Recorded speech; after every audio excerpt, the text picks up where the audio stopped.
Yeah. Is there any chance I can sit next to Keisha? Would you want to? Yes, she's with us. You guys have been really patient with me. Thank you very much. Thank you. You want us to just slide down? Oh, be great. well, that would be Thank you. logical. But I like to make it more difficult. Come on, France. Thank you. Everybody down. Thank you. Thank you very much. Committee on Oversight and Government Reform come to order.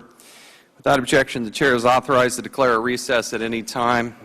We have the third in a series of hearings that we're doing examining the federal administration of the Safe Drinking Water Act, dealing with the crisis in Flint, Michigan. Appreciate the witnesses here today. I also appreciate the strong public participation and interest in this hearing. I would remind those that are participating that this is a congressional hearing. We would appreciate the proper decorum in this room. There are to be no shows of expression, positive or negative, and we would appreciate your help in that way.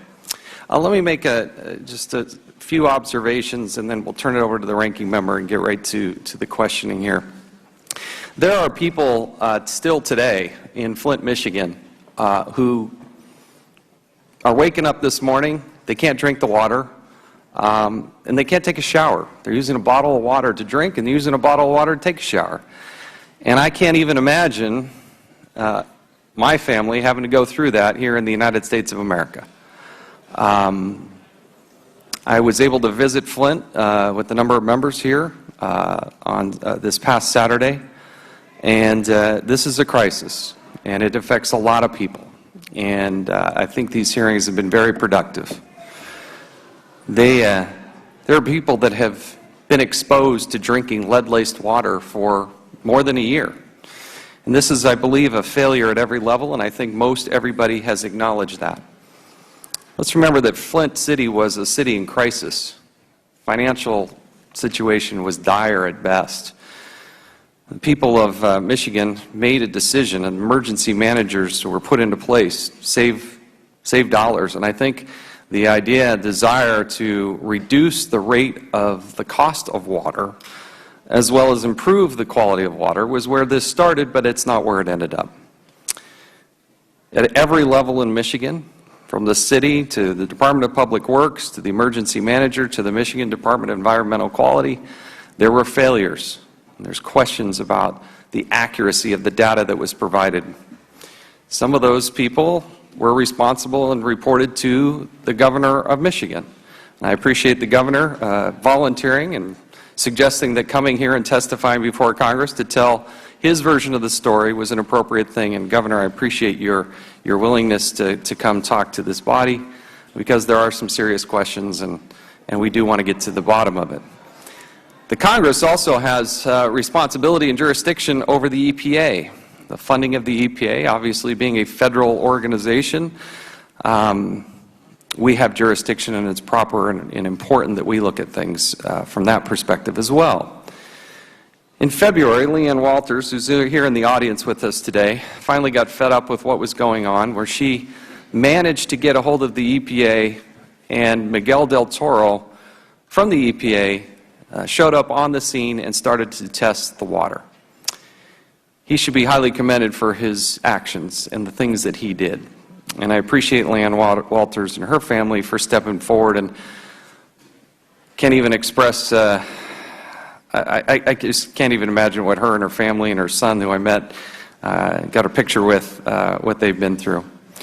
By June, the EPA clearly knew that this was a crisis. They absolutely knew that this was a problem. And Susan Hedman, as the administrator for the Region 5, she definitively knew that there was a problem.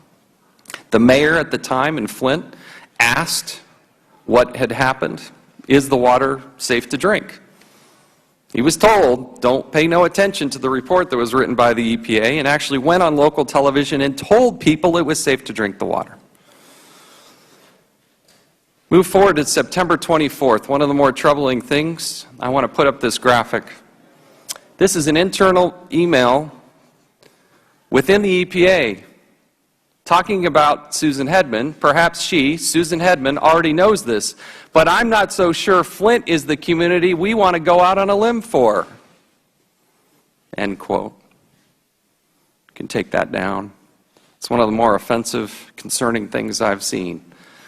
That there were people, more than one, that were making decisions and thinking that, well, maybe Flint isn't who we should go out on a limb for. Are you kidding me?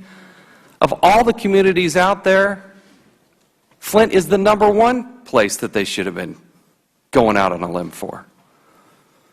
It's depressed economically. They're going through their own economic crisis, and there's internal discussion at the EPA deciding whether or not we should go out on a limb for. Days later, the EPA administrator said Ms. Hedman's work was, quote, very encouraging, end quote. Gina McCarthy said, quote, they're making great progress. But it wasn't until January of 2016 that the EPA actually took definitive action. The day after that, Susan Hedman, the Region 5 administrator, resigns. Later asked about that action, Gina McCarthy, the EPA administrator, said that that resignation was courageous. Courageous. That's something we're going to talk about here today.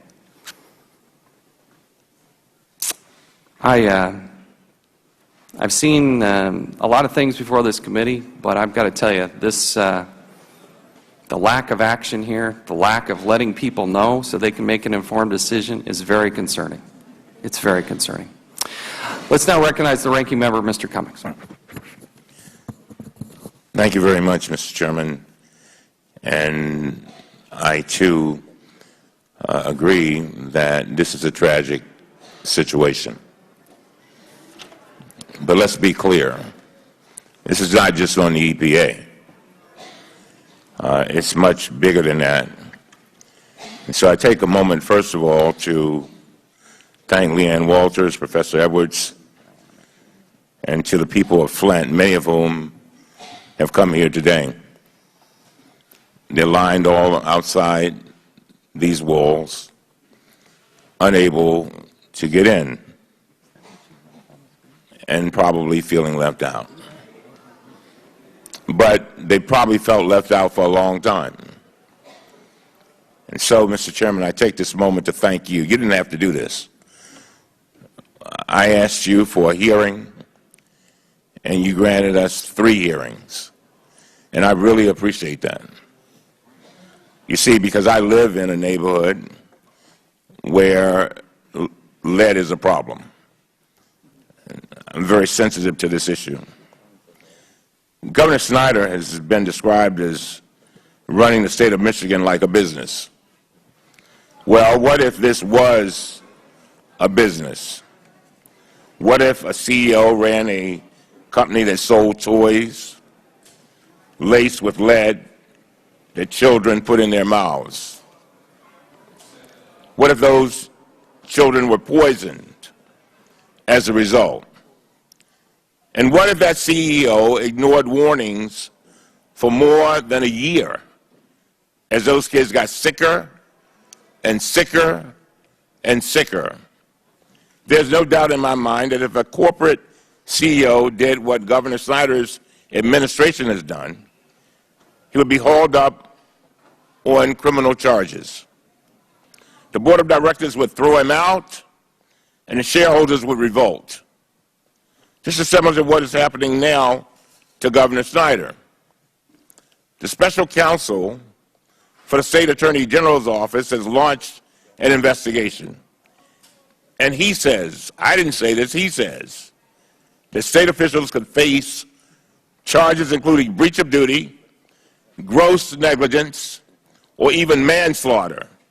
Charges, he says, are, and I quote, not far-fetched, end of quote. On our committee, we've obtained documents showing that people all around the governor, including his chief of staff, were sounding the alarms, but he either ignored them or didn't hear them. So we're talking about quotes. Let's talk about them. In October 2014, the governor's top legal advisor, had warned that Flint should, and I quote, get back on the Detroit system as a stopgap as soon as possible before this thing is too far out of control. End of quote. That's the chief of staff. In March of 2015, the governor's own chief of staff, now that was his legal advisor, but his chief of staff said in March of 2015, if we procrastinate any longer in doing something direct, we'll have real trouble, end of quote. That's from the chief of staff. And in July, his chief of staff again warned that Flint residents, and I quote, are concerned, and rightfully so, about the lead level studies they are receiving. They are basically getting blown off by us, end of quote. The document reveals failures at every level, led by Governor Snyder's hand-picked appointees, and the governor's fingerprints are all over this. His Department of Environmental Quality, his Department of Health and Human Services, his inner circle of top aides, his press staff, and his chief of staff, and of course the emergency managers the governor put in charge of Flint. There will now be an entire generation of children who suffer from brain damage, learning disabilities, and many other horrible effects of lead poisoning that were inflicted on them by Governor Snyder's administration. There'll be many children, Mr. Chairman, who will sit in the second and third grade and will not be able to read the words "see, spot, run," and won't know why. But the reason why is because there's lead in their veins. Now, Republicans are desperately trying to blame everything on the EPA. So let me say this. I agree that the EPA should have done more. They should have rushed in sooner to rescue the people of Michigan from Governor Snyder's vindictive administration and his utter incompetence at every level. Governor Snyder's administration had primary responsibility for enforcement under the Safe Drinking Water Act, not the EPA. Governor Snyder's administration chose to switch to the Flint River for a source of water, not the EPA. Governor Snyder's administration ignored warnings from the Flint water treatment plant supervisor not to go forward with the switch, not the EPA. Governor Snyder's administration falsely told the city of Flint that corrosion control was unnecessary, not the EPA. Governor Snyder's administration delayed corrosion control for months and harmed thousands of additional people in the process, not the EPA. Governor Snyder's administration overruled the Flint City Council's vote to return to clean Detroit water, not the EPA, as I close. So yes, I agree. The EPA should have snatched control out of Governor Snyder's hands even sooner than they did. But Governor Snyder's administration caused this horrific disaster and poisoned the children of Flint. On the governor's website, his motto is, and I quote, reinventing Michigan, getting it right, getting it done, end of quote. It's hard to imagine a more misleading slogan. It also says this, and I quote, we will learn from this experience, end of quote. And so, as I said earlier in the other hearing, these children, when we're dead and gone, these children will suffer for what we failed to do. And so, Mr. Chairman, as I've said to you before, we have to be the last line of defense. We have to be it, because generations yet unborn will suffer. But we've got to do everything in our power to mitigate that. I look forward to the hearing, and I yield back. Thank the gentleman. We'll hold the record open for 5 legislative days for any members who would like to submit a written statement. We'll now recognize the first and only panel. Pleased to welcome the Honorable Rick Snyder as the Governor of the State of Michigan. We also have the Honorable Gina McCarthy, Administrator for the Environmental Protection Agency. Pursuant to committee rules, if you will both rise and raise your right hand. Do you solemnly swear or affirm that the testimony you're about to give will be the truth, the whole truth, and nothing but the truth? Thank you. Let the record reflect that both witnesses answered in the affirmative. We normally have a 5-minute rule, but you are welcome to take the time that you need for your verbal comments, and your entire written statement will be made part of the record. Governor Snyder, you're now recognized. Chairman Chaffetz, Ranking Member Cummings, and members of the committee, thank you for the opportunity to speak with you today about the crisis in Flint and the actions we are taking to ensure that nothing like this ever happens again. Let me be blunt. This was a failure of government at all levels, local, state, and federal officials. We all failed the families of Flint. This isn't about politics nor partisanship. I'm not going to point fingers or shift blame. There's plenty of that to share, and neither will help the people of Flint. Not a day or night goes by that this tragedy doesn't weigh on my mind. The questions I should have asked, the answers I should have demanded, how I could have prevented this. That's why I'm so committed to delivering permanent, long-term solutions and clean, safe drinking water that every Michigan citizen deserves. Today, I'll report what we've done, what we're doing, and what we will do to deliver real results and real relief to the families of Flint.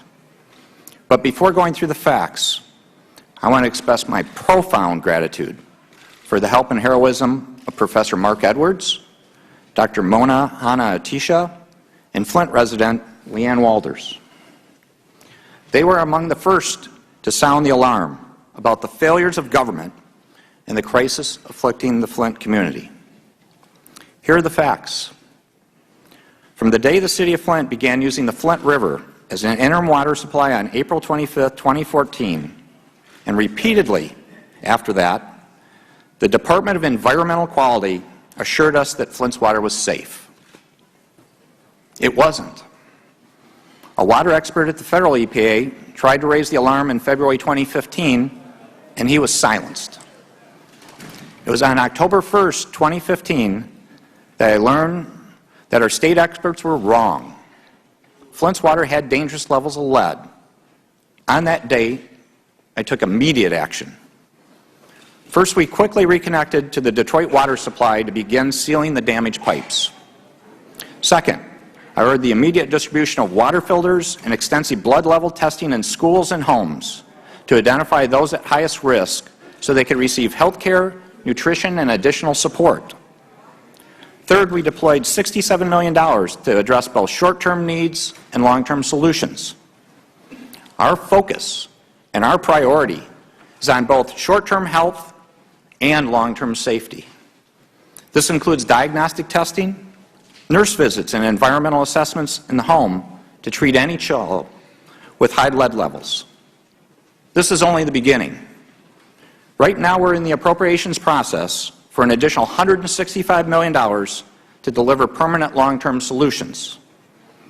I urge Congress to pass the bipartisan bill for aiding Flint immediately so we can further protect the health and safety of Flint residents and families. From identifying every pipe that must be replaced to providing long-term medical support, we're working with local leaders like Mayor Karen Weaver and our representatives here in Washington to deliver the assistance our citizens deserve. We are holding those who failed accountable, and we're being open with the public about how these failures came about, including releasing my emails and my staff emails relating to this water crisis. We are in the process of publicly releasing relevant documents from the state agencies involved, so the people will have an open, honest assessment of what happened and what we're doing to fix it. We also began a thorough investigation of what went wrong. We've uncovered systematic failures at the Michigan Department of Environmental Quality. The fact is, bureaucrats created a culture that valued technical competence over common sense, and the result was lead was leaching into the residents' water. That's why I'm committed to a complete and comprehensive change in state government that puts public health and safety first and why I've called for a thorough investigation of the Michigan Department of Health and Human Services by the Auditor General and Inspector General. We're taking responsibility in Michigan, and we're taking action. And that's absolutely essential here in Washington, too. Inefficient, ineffective, and unaccountable bureaucrats at the EPA allowed this disaster to continue unnecessarily. I'm glad to be sitting next to the administrator from the EPA, because all of us must acknowledge our responsibility and be held accountable. I do want to thank Miguel del Toro, a water specialist at the EPA, who spoke up early about the crisis. Tragically, his superiors at the EPA told local leaders in Flint to ignore his call for action.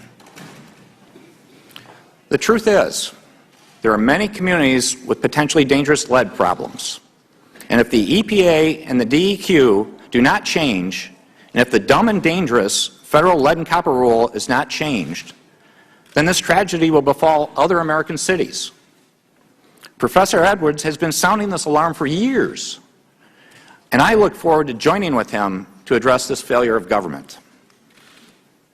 I'm grateful to have been elected to serve the people of Michigan. I understand their anger. I've been humbled by this experience. And I'm going to make Flint and every community in Michigan a better place to live. We have a lot to learn, and we have a lot to do. I close with a simple plea. Partner with me in fixing this, not just for the people of Flint, but for the people all over the country. Ranking Member Cummings is right. The American people, this is America, and this should never have happened. The American people deserve rules that make sense and professionals to enforce them who know that health and safety are urgent matters. I can make sure that happens in Michigan. You can make sure it happens for every American. Thank you, and I look forward to your questions. Thank you, Governor. Now recognize the Administrator of the EPA, Ms. McCarthy. You're now recognized. Good morning, Mr. Chairman, Ranking Member Cummings, distinguished members of the committee. I want to thank you for the opportunity to testify about EPA's response to the drinking water crisis in Flint, Michigan. I want to start by saying that what happened in Flint should never have happened and can never be allowed to happen again.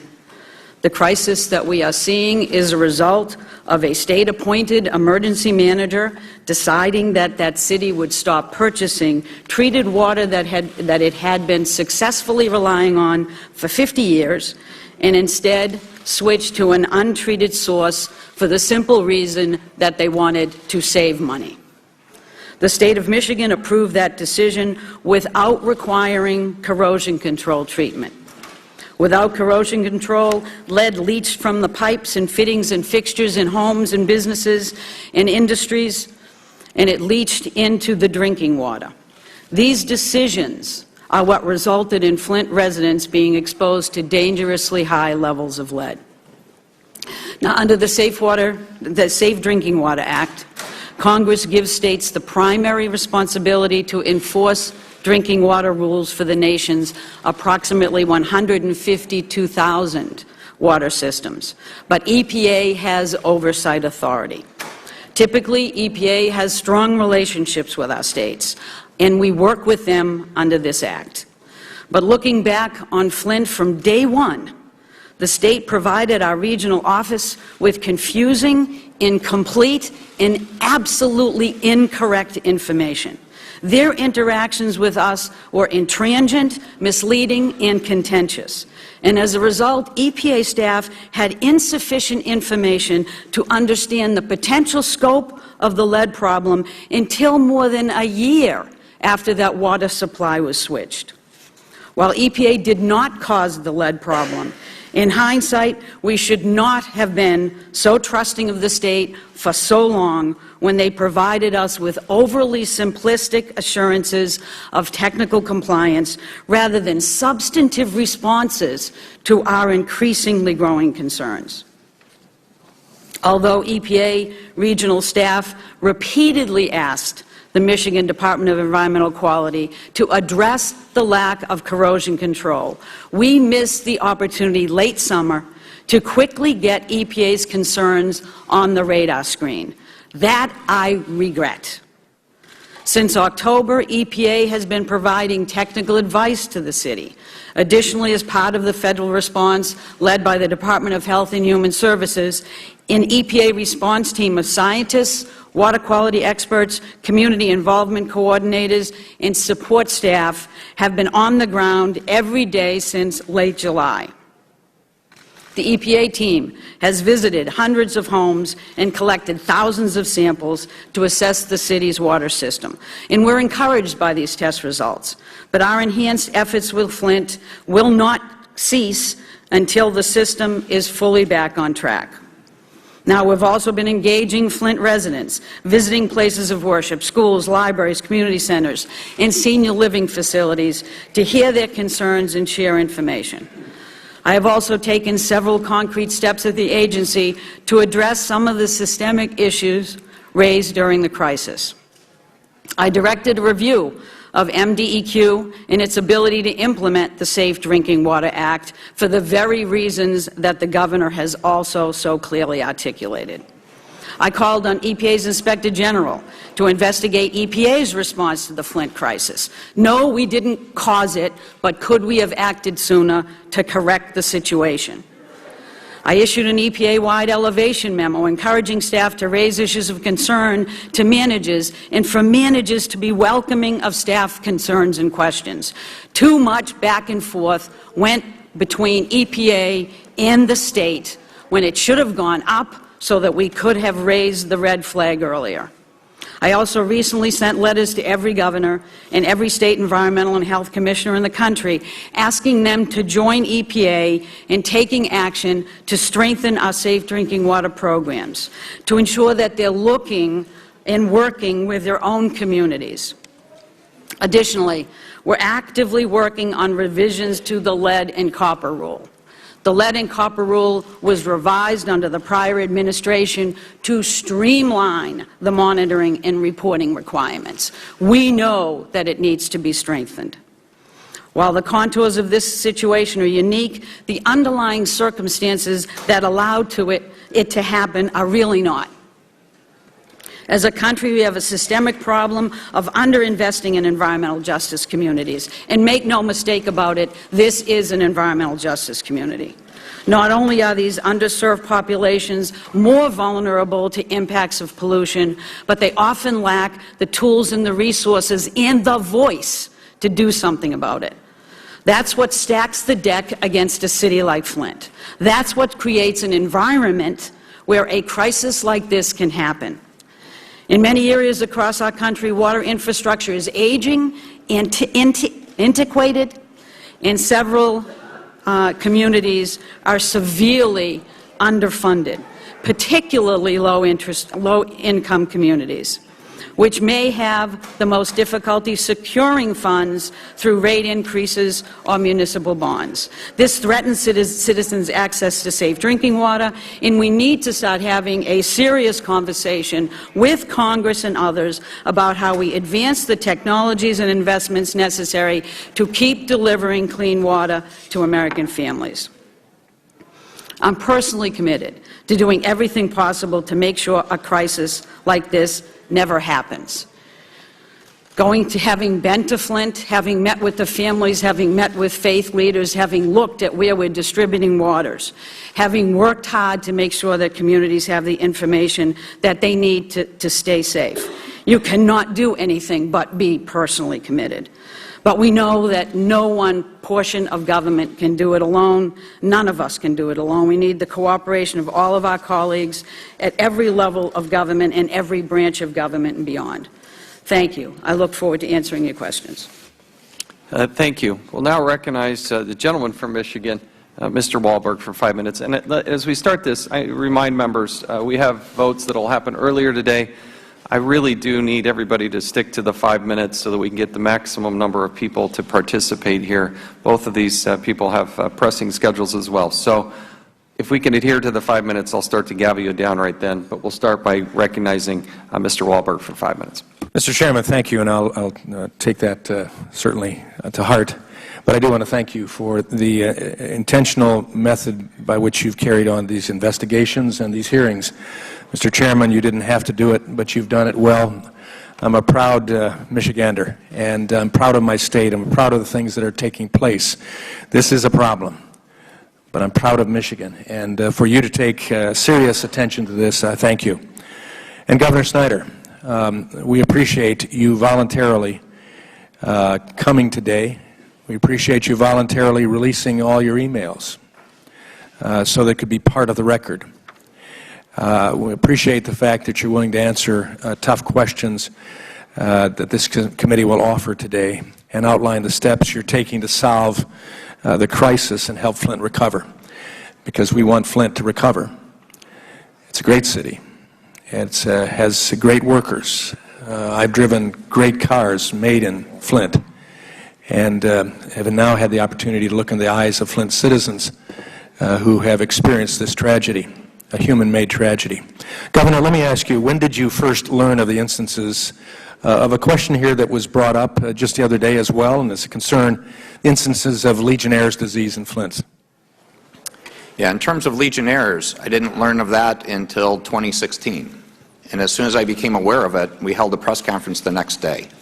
That was clearly a case where the Michigan Department of Health and Human Services should have done more to escalate the issue, to get it visible to the public and to me. I have documents here today that show your staff was receiving information about Legionnaires in March of 2015. In an email on March 13th of 2015, a senior DEQ staff member, Brad Werfel, emailed another member of your staff, Harvey Hollins, stating that there was a, and I quote, significant uptick in cases of Legionnaire's disease in Flint. There's also an email to your spokesperson, Sarah Werfel, showing that she was aware of the issue, and in another email, Brad Werfel indicated that he wanted to raise the issue with your Chief of Staff, Dennis Muchmore. The information was in the highest levels of your executive office 10 months before you knew. Did you speak with them about it? No, I don't recall any mention of that to me, and I don't recall seeing those emails or being part of any of those discussions. If that's the case, then what can you tell us about whether there is a connection between an outbreak of Legionnaires and the Flint River?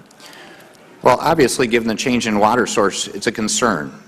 And we're going through the investigation at this point, and all parties are cooperating. The federal government, state government, outside experts are all working this issue. We actually brought in expertise from Wayne State University that I know you're familiar with, Congressman Walberg, an outstanding institution in terms of an additional researcher to look at the causation connection. I'm happy to share some information with you that will give some perspective on the number of cases and what we have information on so far. I actually have a chart. I don't know if it's available to people, but I'd be happy to share that in terms of seeing some of the numbers themselves. I would ask the chairman if we could have that submitted for the record. Without objections to order, we'll get a copy and distribute it to members as soon as we can photocopy it. If staff could come down and get that piece of paper, that would be great. Okay. What I would also say is I've also asked for an investigation by the Inspector General and the Auditor General of the State of Michigan, which is an independent organization, to go look at the Department of Health and Human Services with respect to this whole discussion of what was disclosed, the processing of this, because this should have been handled better. Yeah. Minister McCarthy, does the Safe Drinking Water Act provide you with the authority to act in a situation like Flint? It does when we have the appropriate information, sir, yes. Upon receipt, it says, upon receipt of information, the EPA administrator may take any action she deems necessary to protect human health. In September 26, 2015, you wrote an email to an EPA official that appeared in the AP last night, in fact, a report. You said the situation in Flint could, and I quote, get very big quickly. You didn't act until January 21st, 2016. Why? Well, sir, the action that we were recommending or would have taken was action that was already happening. It was only until January did I realize that the state wasn't continuing and the city wasn't moving forward quickly enough to address the issue. But that was very late in the game, sir. The gentleman's time has expired. Members are advised that the piece of paper the governor was referring to is evidently already in all of the packets. I believe it's the last page. Thank you. I will now recognize the gentleman from Pennsylvania, Mr. Cartwright, for 5 minutes. Thank you, Mr. Chairman. Governor Snyder, I'd like to ask you some simple questions, and I remind you that you are under oath today.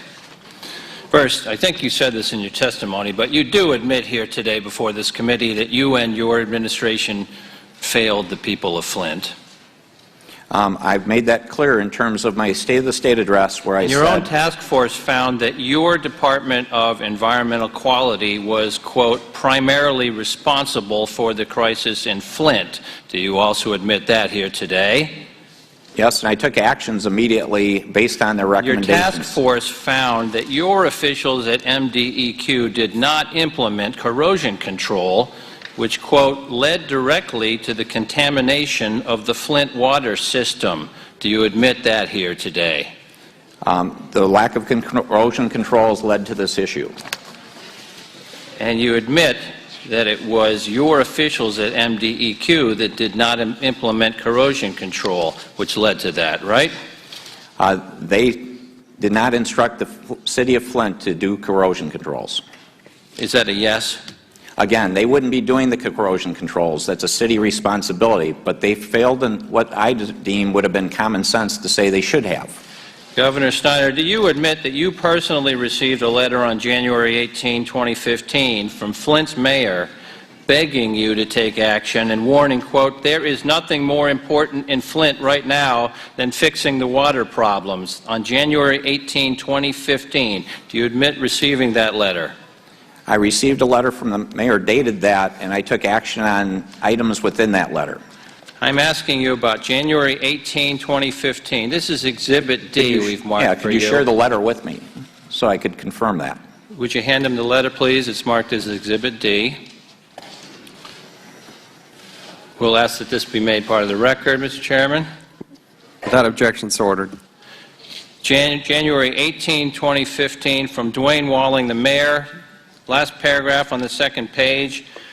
It's directed to you specifically, and he says, there is nothing more important in Flint right now than fixing the water problems. Do you see that? I do. Do you admit getting that letter? Yes. All right. The mayor asked you repeatedly to come to Flint during the crisis. Do you admit today you didn't show up for more than 7 months after he asked you? Actually, I'm not familiar. I'd have to check my schedule. Well, that's what he says. You didn't go to Flint until October 2015. Is that right? I don't know if that's correct or not. You don't know. You admit here today to seeing headline after headline about health problems, hair loss, rashes, E. coli, bacteria, sewage, Legionnaire's disease. Did you read any of those stories, Governor Snyder? Congressman, I read a number of those stories. What I would tell you is those stories, we would follow up on them and continue to get reaffirmation from career bureaucrats that the water was safe. That was wrong. Do you admit here today that more cases of Legionnaire's disease were reported since the switch to Flint River than, quote, all the cases in the last 5 years or more combined? Do you admit that? Yes, and that's why I provided a table that shows a number of these cases were at healthcare facilities. In terms of the numbers, there were 87 cases in the 2-year period. You admit here today that even after the whole world knew that Flint residents were exposed to unimaginable levels of lead, you did not declare a state of emergency until January 2016. Isn't that true? I took immediate action. As soon as I learned there was a lead issue, we started issuing filters to people, doing water testing, doing blood testing. Governor and to be open Snyder, with you, I wish more would have been done. Plausible deniability only works when it's plausible, and I'm not buying that you didn't know about any of this until October 2015. You were not in a medically induced coma for a year. And I've had about enough of your false contrition and your phony apologies. Susan Hedman from the EPA bears not 1/10 of the responsibility of the state of Michigan and your administration, and she resigned, and there you are, dripping with guilt, but drawing your paycheck, hiring lawyers at the expense of the people, and doing your dead-level best to spread accountability to others and not being accountable. It's not appropriate. Pretty soon, we will have men who strike their wives saying, I'm sorry, dear, but there were failures at all levels. People who put dollars over the fundamental safety of the people do not belong in government. And you need to resign too, Governor Snyder. I yield back. Gentleman yields back. We'll now recognize the gentleman from Michigan, Mr. Amash, for 5 minutes. Thank you, Mr. Chairman. Thank you, Administrator McCarthy, and I'd like to welcome you, Governor Snyder, and thank you for your willingness to appear before this committee. Governor, you spoke about the broken culture at many of the agencies and state government. How are you working to change the culture within the agencies, specifically the Michigan Department of Environmental Quality, that were negligent or reckless and failed the citizens of Flint? It began by changing leadership. I accepted the resignation of the department director, and to put it in perspective, this was a department director that had served under 2 prior governors with distinction. But we had this issue. It was time to accept his resignation. Essentially, under civil service rules, we've terminated the head of the water division. That was the one that made the terrible decisions with her team to say it should be 2 6-month studies instead of doing corrosion control. She was a 28-year veteran of the department. We're going to spend time. We are going to change this culture. A bureaucratic culture that focuses on technical compliance and doesn't have a sense of urgency should not be serving our citizens. There are many good, hardworking people that do work for the state of Michigan. There are 47,000. But I am committed to finding the instances where these people haven't gotten the idea that we work for the citizens, and I am going to be relentless in following up to make sure we make the changes necessary that this never happens again, whether it's in water area or any area of our state. Governor, did state employees intentionally withhold information from you? I don't believe that was the case. What I would also say is we had a report from the Office of Auditor General that responded to Senator Ananick, and I know you're familiar with Senator Ananick, that one of their conclusions was I don't believe they found any willful misrepresentation. And what are you doing to make sure that state employees communicate with you, especially regarding issues of great importance like the people of Flint? I stood up in front of the entire state of Michigan in my State of the State address and said, these people that made these terrible decisions that showed a clear lack of common sense failed us. But since they work for me, I am responsible for their actions. And I take that responsibility, and I kick myself every single day about what I could have done to do more. But I told the people of Michigan that there's a commitment, a passionate commitment, to say we are going to change the culture in these places. I apologize to the people of Flint. They deserve that. I understand why they're angry. It's terrible what they're having to go through. But I made a commitment to fix the problem. I can't take some damage that's been done, as Ranking Member Cummings said, but there's a lot we can do to help the people of Flint address so many issues, and I am absolutely committed to do that. And we are following through and getting that done. And I'm going back to Flint tomorrow to roll up my sleeves and keep working that issue. Governor, what is the state's expected budget surplus, and how much of that money will be spent on helping the people of Flint? In terms of, I presented the budget in February for the state. In terms of surplus, we're actually going through 2 or 3 steps. I've asked for a total, including 2 supplementals or 3 supplementals that have already been passed, but a total of $232 million to help address issues in Flint, covering all areas, from the water system and infrastructure, to nutrition, to health, to well-being, to economic development, all these fields to do whatever we can possible in terms of improving things in Flint. Several of these have already passed our legislature. In addition, I asked for $165 million that would have been a rainy day fund deposit to go into a state infrastructure fund to say this is not an issue just for Flint, but let's start putting aside the long-term resources to say we have an infrastructure problem in the state of Michigan that's a national problem. Let's get these lead pipes out of the ground. Let's look at standards. That's why I call the federal lead and copper rule dumb and dangerous. It is. And in Michigan, I am making a commitment. I will be proposing legislation. I will be pushing to do everything to put a much more stringent standard in, because the people of our state and our country deserve better than they're getting today. I have a question for Administrator McCarthy. If Susan Hedman had not resigned, would you have fired her? That was an issue I didn't need to face her. As you know, Susan took the choice to submit her resignation. knowing that people would question whether that meant she accepted some type of guilt or responsibility for this. She fully accepted responsibility for the situation, and she resigned, and I accepted that resignation. I thought it was the right step for her to take. So the question remains, though, would you have fired her? I didn't have to face that decision, sir. I yield back. Yield back. Gentleman's time has expired. Now recognize the gentlewoman from the District of Columbia, Ms. Norton, for 5 minutes. Thank you, Mr. Chairman. I very much appreciate this hearing, and I appreciate both of you coming. I went to Flint, Michigan, especially since the District of Columbia had its own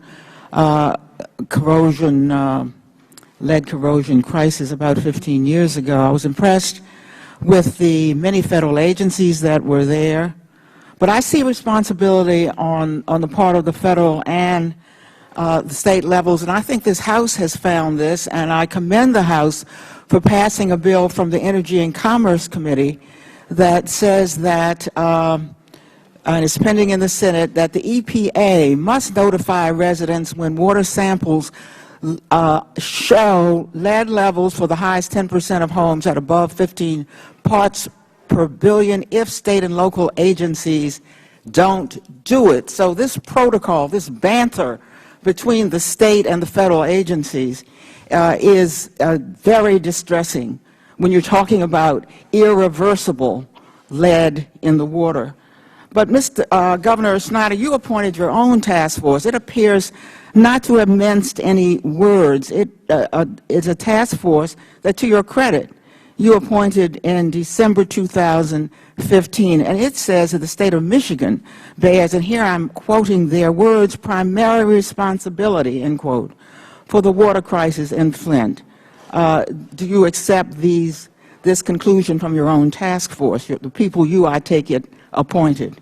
Yeah, Congresswoman, I appreciate you referencing that group. Actually, I appointed them in October within 2 weeks of learning of this crisis, because I believe we need it outside. I have to give you credit, because this task force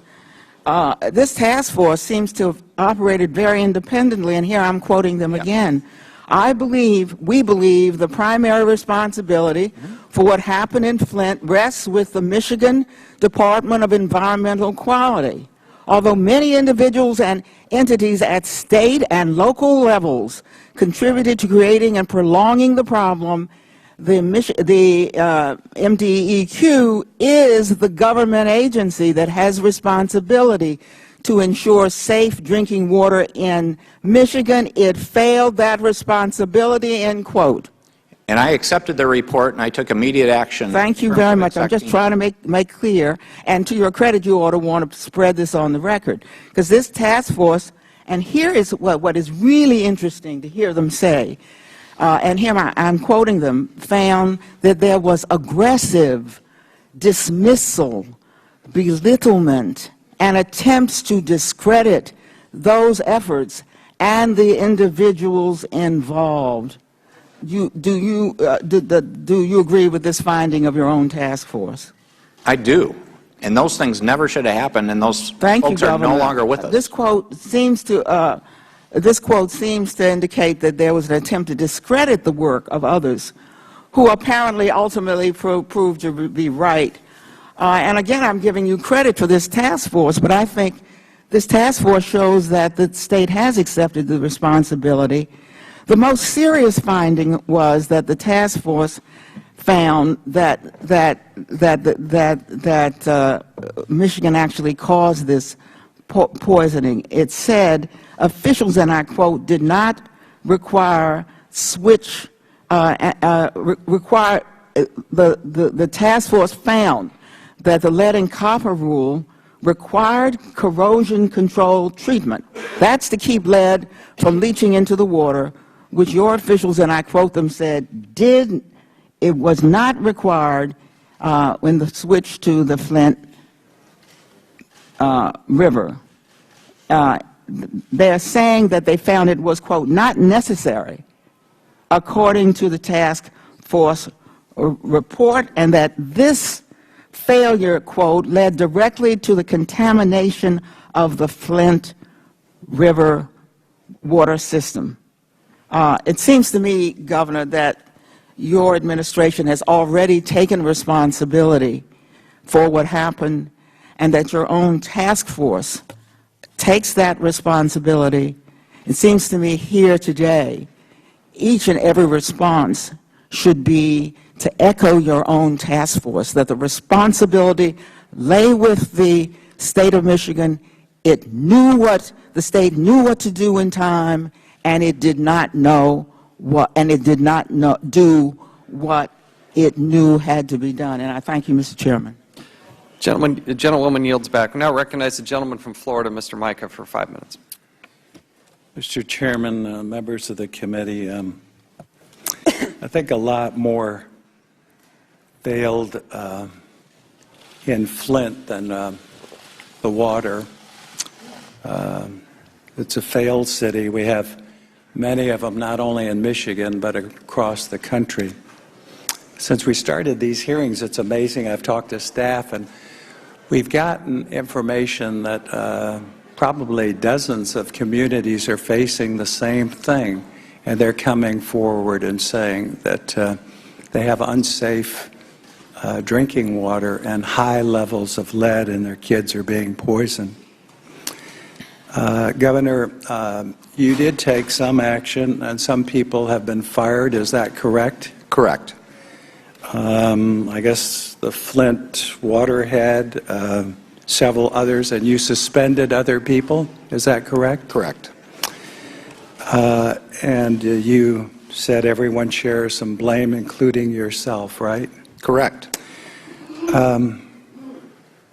What disturbs me is, well, first of all, Administrator McCarthy, you had the ability to act when you find out that things aren't going right in these systems. You have the compliance authority under law, don't you?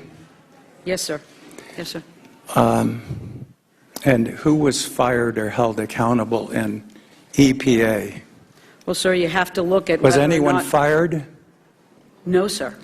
In fact, what disturbs me, I checked to see, like Hedman, who was in charge, she was underneath you as a regional Administrator Hedman, yes. She was getting vacation time bonuses, got the last one May 28th, while the regional administrator is getting vacation time bonuses while the kids are getting poisoned. She finally resigned herself. You never fired anyone. You have great people working in EPA. Thank you. This Mr. Del Toro should get a congressional gold medal. Mrs. Walters blew the whistle. She came to the local authorities. We had the mayor in here. She told me in March of 2015 she met the mayor at the library and he promised to do everything. She went to City Hall April 3rd or in the beginning of April, and no one would see her. She was put off, and to the day of the hearing the other day, the mayor had never talked to her after that. And I said this, now you're pretty experienced. You had the EPA. You can read Del Toro's report. It's incredibly accurate. This Which is one's dated that? in June. Yep. And not a damn thing was done until January of this year. I think. And I went back and asked Mrs. Walters, I said, well, when did they finally come in? Because the mayor and others and your EPA administrator from the district said that, oh, we acted immediately. They didn't act. They gagged Mr. Del Toro. Did you ever see this report, Administrator? I did see that report. When did you yes. see the report? I don't recall the exact day. Well, in the June last summer? Sir, I would suggest. Did you that if- see this report? Of course. Again, a high school student could take this report and determine that kids were getting poisoned. He confirmed it. He went in and tested everything, the pipes in the building. He looked at the lead lines. He did a thorough examination. Then he detailed all the things we've heard about, this calendar of failure of Flint, the Legionella, et cetera, violations going back, and you told me you had the authority. You have the compliance authority. Did you ever shut these programs down or go after them? Sir, we were... You did not. Okay. You did not. No one acted. Now, I heard calls for resignation. I think you should be at the top of the list. Again, Well, sir, our if you'd job, let me the answer, I local might be job, able to they failed at the local level, they failed at the state level, and we failed at the federal level. And who's in charge? The district head gets a vacation bonus, the kids get lead poison, and you're still in office. Mr. Chairman, I yield back. Gentleman yields back. Thanks for the opportunity to answer. You're welcome. Did you have something you wanted to say? It would be good if I could, sir, if Sure. you wouldn't mind. Well, I think it's important to know that when we found out finally, because the MDEQ told us on April 24th, prior to that, that there was no corrosion control treatment, reversing what they had earlier told us that they did corrosion control in this system, that we had already told MDEQ that they actually had to require the city of Flint to move ahead with corrosion control treatment, well in advance of that memo. Let her finish. Thank you. And we consistently said the same thing. That is a report on 3 homes in the same area. Because of the complexity of lead, we did not and could not have made a concerted judgment about whether it was a systemic problem. When we had the information, when we received it from MDEQ, which wasn't until July 21st, we told them, we're done talking, we now know it's a systemic problem, you do it or we'll do it. They said we'll do it. And since that point in time, MDEQ slow-walked everything they needed to do that precluded us from being able to jump into the rescue.